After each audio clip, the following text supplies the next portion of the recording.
NEET के exams को लेके जो तरह तरह की भ्रांतियां हैं उसमें मैं आपको बताऊं, एक गैस पेपर है, गैस पेपर में करीब 410 क्वेश्चंस हैं। उन 410 क्वेश्चंस में से तकरीबन 120 क्वेश्चन केमिस्ट्री में आए हुए बताए जाते हैं। वो गैस पेपर इन लोगों के बीच में, इन बच्चों के बीच में आज से नहीं, वो काफी एग्जाम के करीब 15 दिन पहले, महीना भर पहले तक उनके पास में ये आ रखा था। जैसे किसी ई मित्रा पे किसी ने फोटोकॉपी कराई तो ई मित्रा वाले ने आगे उसको फोटोकॉपी को आगे देना शुरू किया। तो हमारी जांच इस गैस पेपर के बेसिस के ऊपर जो चीटिंग हो रही है या किसी प्रकार का क्या कोई क्राइम हो रहा है उसके ऊपर केंद्रित है कि हम उसकी देखें।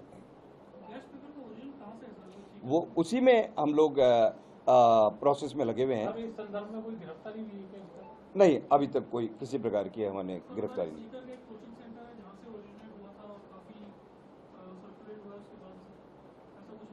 ऐसा हमारी जानकारी में नहीं आया है कि हमने काफ़ी लोगों से बातचीत करी है कि किस जगह से ओरिजिन हुआ है, कहाँ से क्या हुआ है, लेकिन जो बच्चे जो एग्जाम्स दे रहे थे उनके पास में उनके व्हाट्सएप पे, उनके उसके मोबाइल के ऊपर इसका ट्रैवल होना पाया गया है।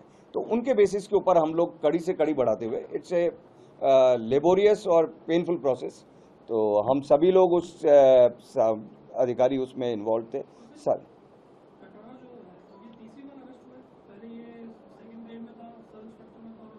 और फर्स्ट ग्रेड में भी था पहले, फर्स्ट ग्रेड में पहले इकोनॉमिक्स के पेपर में इनको गिरफ्तार किया था। अब ये एग्रीकल्चर में चौथी बार गिरफ्तार। सर, नीट के देहरादून में भी लिंक जुड़ रहा है क्या? पेपर लीक मामले? नहीं, देहरादून से लिंक का कोई तात्पर्य नहीं है, लेकिन जो जिस कड़ी से कड़ी, जैसे ये जो गैस पेपर था, उस गैस पेपर में वो करीब 150 पेजेस का, 87 प्लस 64-65 पेज, तो करीब 150 पेज का वो एक PDF है। उस 150 पेज में करीब 400 से अधिक क्वेश्चंस है। उसमें से 120 के करीब क्वेश्चंस बताया जाता है कि आए हैं।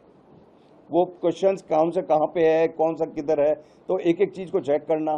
फिर यदि वो देहरादून में, यदि कोई व्यक्ति उसी लिंक में कोई देहरादून में था तो उसको हमने पूछताछ कर रहे हैं कि क्या है।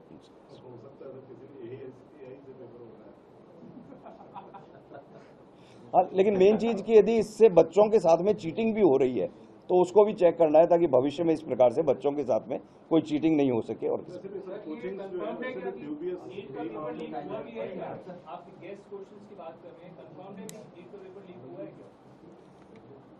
नहीं, ये किसी प्रकार का कोई कंफर्म नहीं है, ना कहीं से है, न हम लोग नीट की ऑर्गेनाइजिंग एजेंसी है जो ये बता सकते हैं कि भाई इसमें।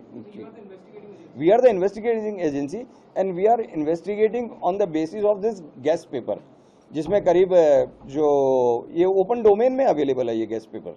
मतलब कि देखिए, पेपर लीक का मेन प्रिंसिपल क्या है कि वो सिक्योरिटी रहना। जितनी हम लोगों ने अभी तक इन्वेस्टिगेशन करी है कि भाई यदि पेपर मैंने ओपन डोमेन में डाल दिया तो मेरे को उसमें से कुछ भी नहीं मिलेगा। पेपर